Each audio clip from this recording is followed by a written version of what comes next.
Mark Rogers TV, the voice of college football, breaking down TCU. We're doing so with Billy Wessels from TCU's platform on Rivals, Purple Menace. All right, Billy.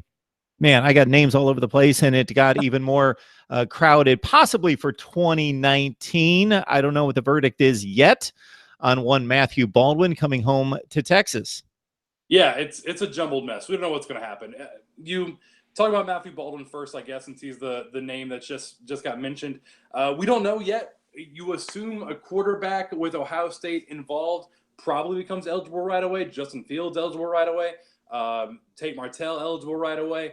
You would think this would be the case here with Baldwin, but we don't know. The fact you're leaving Ohio State and coming to a much smaller program that the NCAA hates TCU anyway because they left them out of the playoff in 2014. I'm not so bitter at all about that. But yeah, you don't know. He should be eligible to play right away, but you never know what the NCAA is going to do. I saw they hosed that kid out of Illinois last week, the kid trying to go back home from Georgia.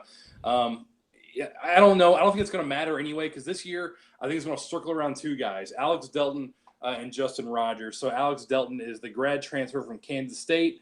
He wouldn't come here to just ride the bench, right? He's played at Kansas State for 3.5, 4 years. TCU's seen a whole lot of him. TCU fans have seen a whole lot of him.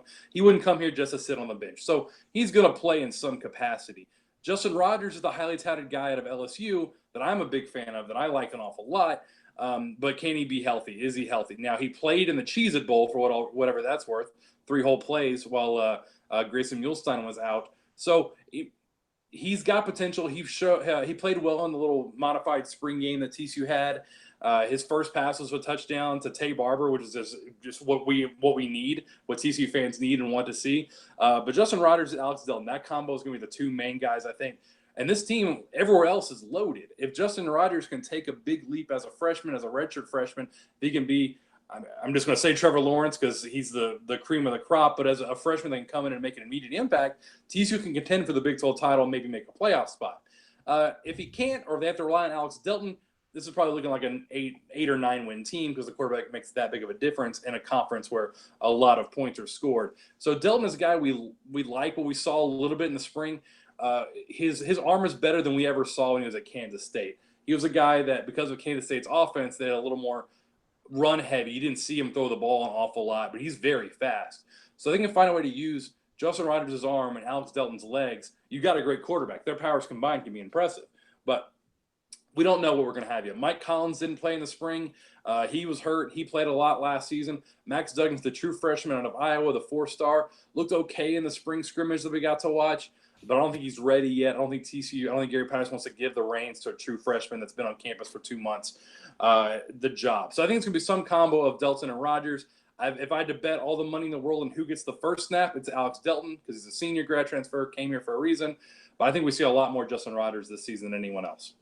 Yeah, Delton played on a couple of decent Kansas State teams before they failed to make postseason play at 5-7 this past year. But you go back 2 years, and he ran for 8 touchdowns and 500 yards. And his passing numbers, as we've mentioned in the past, a pretty marginal: 5 touchdowns, 4 picks, nothing awful.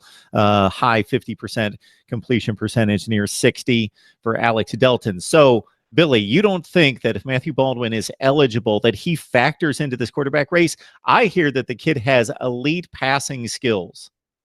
Because he went to Lake Travis and went to Ohio State, like every other great quarterback in Texas. Yeah, he can play. I bet he can play. I don't think he's going to factor in for this year. I just think he's not even on. He's not. We don't know if he's eligible yet. So why are they running this? The season is 80 days away.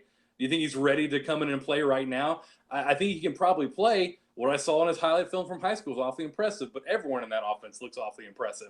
You got your Baker Mayfield, your Drew Brees, all those guys. And if he turns in one of those, awesome. But I'm just going to go with the Devils we know versus the ones we don't know right now. And I'm going to say, if I had to bet, I bet Delton and Rogers are the guys this year. Maybe Baldwin's a factor next year. So there is no question that he would be at a disadvantage.